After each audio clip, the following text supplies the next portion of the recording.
நண்பர்களே, நேத்தைக்கு நெறைய பேர் கால் பண்ணியிருந்தீங்க. என்னால கால் அட்டெண்ட் பண்ண முடியல. காரணம் வந்து, நம்ம நேத்து சென்னை ஆவடியில இருக்கக்கூடிய பிஎம் ஸ்ரீ கேந்திரிய வித்யாலயா ஸ்கூலுக்கு போயிருந்தோம். அங்க ஏன் போயிருந்தோம் அப்படின்னு கேட்டா, எங்க டாட்டருடைய நீட் எக்ஸாம் அங்க நடந்தது. ஸோ, அவங்கள கூட்டின்னு போயிட்டு அங்க விடுறதுக்காக நம்ம போயிருந்தோம். நீட் செக்கப் அது இதுன்னு சொல்லிட்டு எல்லாமே முடிச்சுட்டு, அவங்கள உள்ள அனுப்பிட்டு, நம்ம அங்கேயே இருந்து வெயிட் பண்ணி அவங்கள அழைச்சிட்டு வர்றதா போயிடுச்சு. ஸோ, அதனால நேத்தைக்கு ஏறக்குறைய காலையிலேருந்து ஈவினிங் வரைக்கும் இதே வேலை தான். அதனால தான் most of the calls attend பண்ண முடியல. ஸோ, தப்பா எடுத்துக்காதீங்க.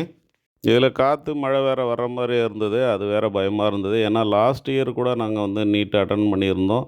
இந்த காத்து, மழை வந்து 1 1/2 மணி நேரம் ஏறக்குறைய கரண்ட் இல்லாம போயிட்டு, வெளிச்சம் இல்லாம சரியா எக்ஸாம் எழுத முடியாம ஆயிடுச்சு. சுப்ரீம் கோர்ட் வரைக்கும் போயுமே எந்த விதமான நீதியும் கிடைக்கல.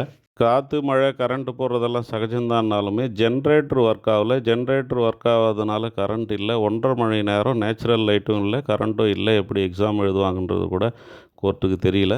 எப்படியோ இந்த முறை இடையூறு இல்லாம எக்ஸாம் எழுதியாச்சு. அந்த எல்லோ கலர் ட்ரெஸ்ஸில வந்துட்டுருக்கிறவங்க தான் எங்க டாக்டரு.